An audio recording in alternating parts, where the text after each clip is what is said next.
So now on the Innovation Show, it's a great honor to welcome Jordan Wan, CEO and founder of CloserIQ. Welcome to the show, Jordan. Thanks for having me, Aidan. It's great to be here in your offices in Park Avenue in New York. Before we get started, before we talk about CloserIQ and what the product does, it'd be great to talk about you and your background.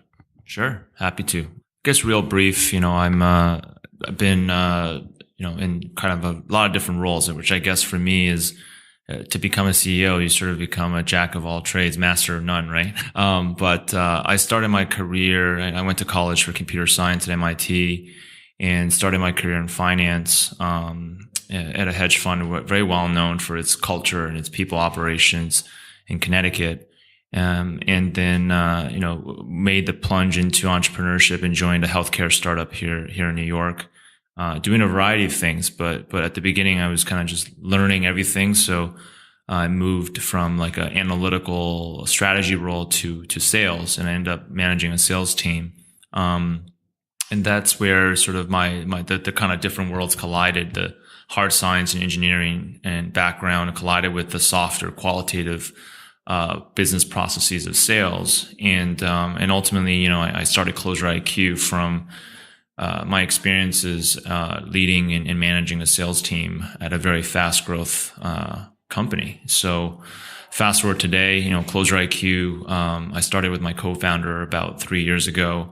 And essentially what we're building is the digital career center for modern sales professionals. And the thesis is very simple, which is, when you're in college, you can go to your career counselor or career center and get advice and get connected to opportunities. But what do you do once you're no longer in college, once you're no longer in academia? Who's going to guide you in industry? Who's going to be your trusted source of information and career counseling and job opportunities? And so we looked at the traditional recruiting agency model and found that it was a very broken model that's existed for many years and does not employ many modern technologies and doesn't have any innovation in service and culture. And so what we're building now is a technology-enabled business where we can provide a real recruiting service that solves a fundamental problem that people have, which is making a very smooth and pleasant career transition. One of the big things that we do that's different beyond building great technology for our own team is building the operations and the culture that can act as the fundamental backbone for how we scale the company. Yeah, I'd love to come back to the culture piece, because I know that's a big focus for you, and it's often difficult to get there because you're working in the business, and it's often difficult to pull yourself out to work on the business. But it'd be great to understand, right? Who is your ideal customer, and how do they go through the process?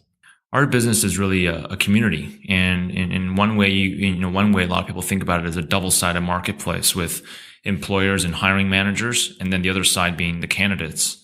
But we actually view it very fluidly, which is everybody in our community is really at any point in time, yes, they can be at a point in time a candidate, but over a lifetime, they could be a hiring manager, they can become a candidate and vice versa. But our ideal customer profile is really modern sales professionals in the technology industry. So startups is probably one of the terms that people are most familiar with, but we also work with some pretty big public companies as well. But our core professional type is a salesperson, sales rep, or a customer success, someone who's client facing in a revenue impactful type of role.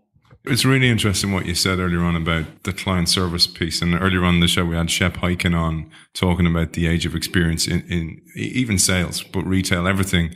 There's a shift to experience.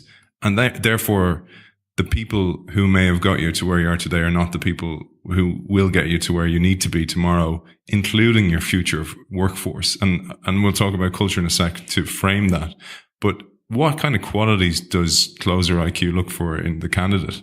Internally, what we look for is someone who has a deep passion in helping people, because I think that's one thing that you can't really fake is in a service business.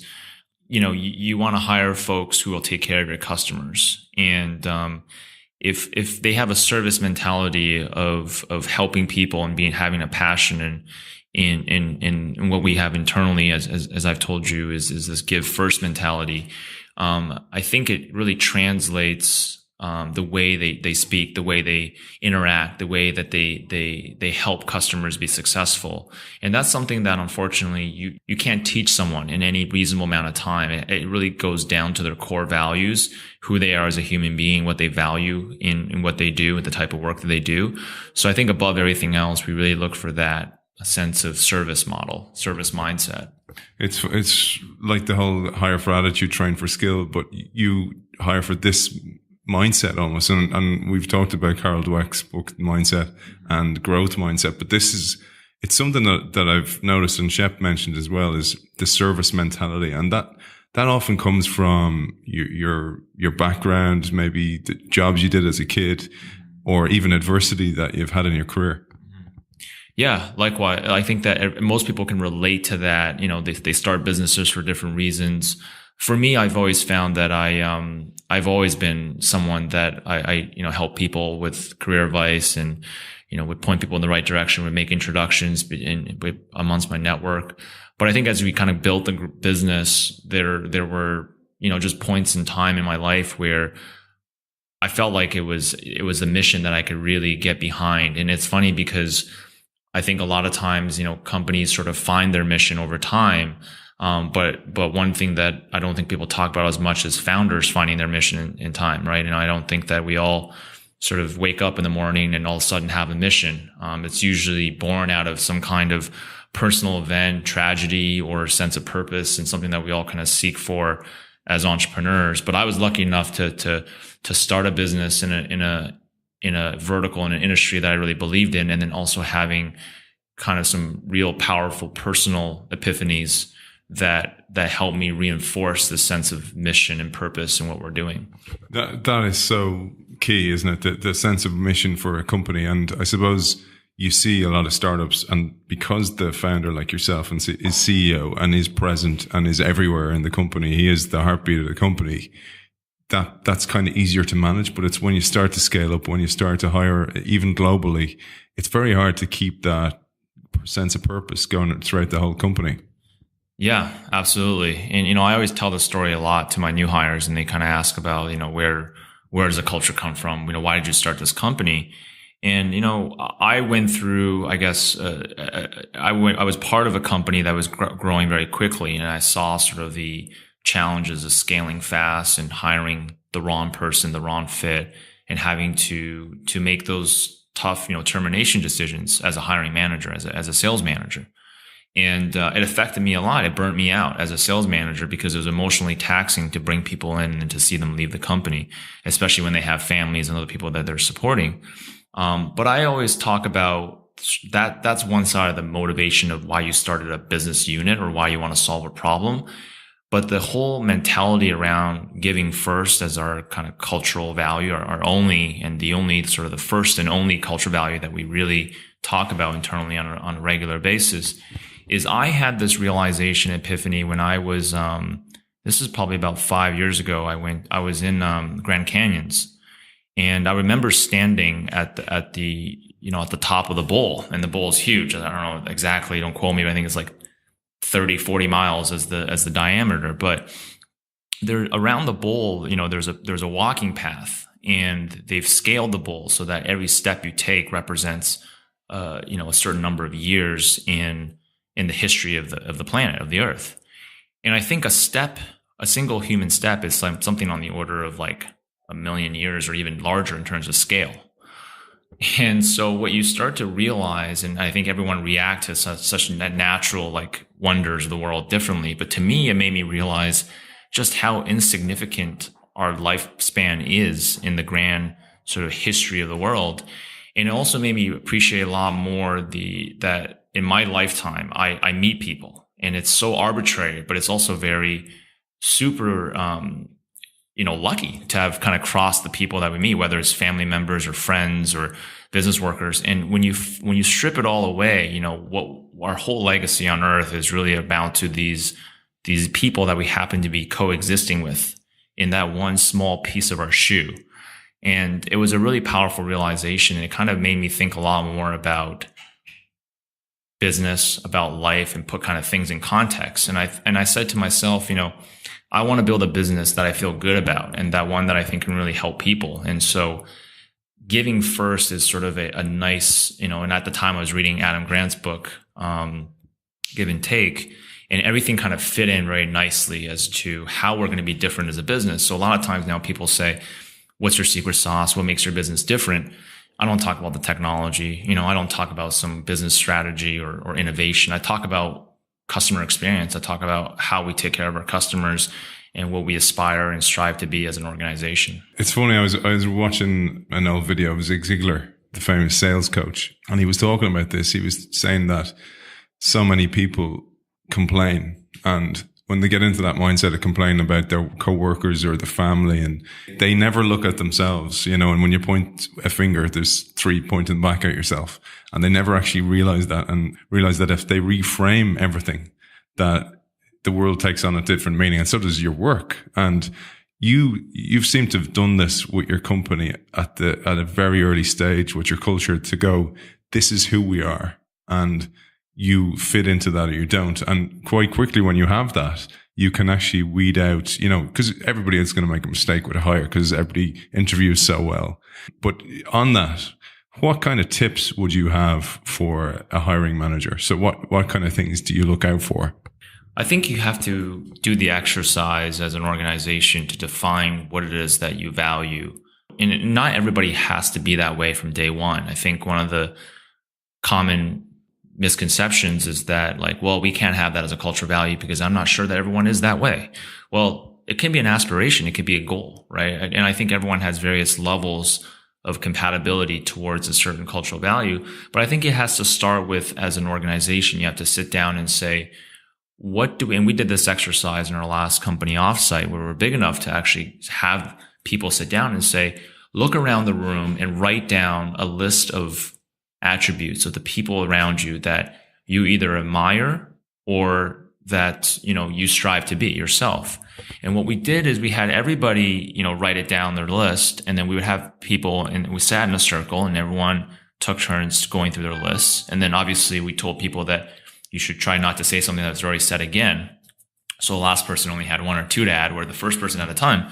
But what we basically came down to is we reduced it down to a set of attributes. And those attributes are the values. It's essentially what the group is voting for in terms of the type of people they want to work for, the type of people who want to work with, and what the optimization function is for you as an organization and what you want to build. A lot of companies, I think, do these exercises, but what they don't do is build operational processes to reinforce those cultural values. It's one thing to have them, and it's another to remind people. And that's the phase that we're in now, which is trying to figure out ways such that the values are clear, the values are constantly at the top of mind, and it's constantly reinforced. So some things we're doing now is, we just had a 360 in which we had everybody evaluate their peers and score them on each one of our cultural values, so that when the person gets the feedback, they can understand what the perception of them is in terms of their how good they are at each of these cultural values. And we're also creating now these cultural value awards that we're going to giving out. And the first one we're giving out next week, and at the end of this quarter to kick this off. And one of our cultural values is embrace challenges. And it's this notion that, to build a great company, to build a great team, you have to face your challenges head on. You have to embrace it. You have to be proactive and deal with it. It's that notion of entrepreneurship and being a real true owner. And so that cultural value, we bought some boxing gloves, and on this floor we have a gym with a punching bag. And so, that's become like this synonymous visual of what is the cultural value. It's very simply put, embrace challenges. We have a physical award that has significance, and we're going to give it to somebody, every month, so that we can pay recognition and call out when someone's really had to overcome a lot of adversity and really living to that cultural value. So I think those are the sort of the specific things you have to do to make sure that your cultural values are not just lip service. One last question for you. So you've kind of answered a lot of this, but you've heard stuff like the debt of the cashier and the debt of retail, etc. And AI is taking over a lot of these roles. Some people have said the same with sales. So sales will be done by a self-service process in some way. But the more and more things turn to technology, the more and more the human element is required. And this is a debate that we have a lot in the community about the future of work and, what is the role of technology and AI and essentially automation and outsourcing, versus the human experience. And that, I think about it as I take a bunch of comparables like the travel industry as an example. Travel agents still exist in coexistence with Kayak and Priceline and Orbitz and all these search engines. I think though what does happen with technology is it really pushes humans to find higher purpose, higher value creation rather than the mundane operational things. So in the old days, a salesperson may be in the role in which they're really purely describing what a product does and aligning the product with the buyer. You should buy it for these reasons, right? But now, with information readily available, with reputation readily available, customers are spending much more of their time educating themselves. And so when they come to a vendor, when they come to a salesperson, they typically already have an impression. They already probably know a lot about your product and services. And this is all very, very well documented online in terms of that shift. And so even in the last couple of decades with the internet, with inbound marketing and some demand generation innovation, buyers have now changed their role. And as a result, sales professionals have to change their role. But as you look to the future in terms of how does AI and technology play into the role of a salesperson, I think what it will end up doing is it'll take away some of the more operational aspect of sales. You're already seeing that in some of the startups that are tackling various components of the sales process. That category of tools called sales acceleration tools ranges from, automating emails, automating cadences, automating, follow-ups and messages and tracking data. But what's so amazing in the US particularly is with the advent of these products, it makes this whole concept of writing an email almost has zero price on it. And so what you're seeing is a lot of companies are spamming customers. They're building these lavish cadences, 7 touches, where a customer is getting 7 automated emails separated by days, and it's very complex. If they do this, they send this email. If they don't do that, then you get this. And we've gone completely the other way. Our approach now is to say, forget the cadences, forget the automation. People don't want to be stuck in that. You can't assume you're smarter than your customer. What people really crave for is a real service, someone who really cares, someone who's taken the time to personalize, to consider your unique pain points, and to listen. And I think what makes us different and what makes a lot of these services different these days is that rather than using technology to replace a human interaction, they're really using it to make the human interaction more meaningful. And I think that's the key, is don't try to replace the human interaction itself. Just make it more meaningful, make it more, rewarding, and make it more, efficient in the way that you're going about it. Brilliant advice. And Jordan, where can people find more about CloserIQ? We're online. We publish a blog and we do a ton of writing, myself as well. But CloserIQ.com is our domain, is CloserIQ.com. Jordan Wan, CEO and founder of CloserIQ. Thanks for joining us. Thanks for having me.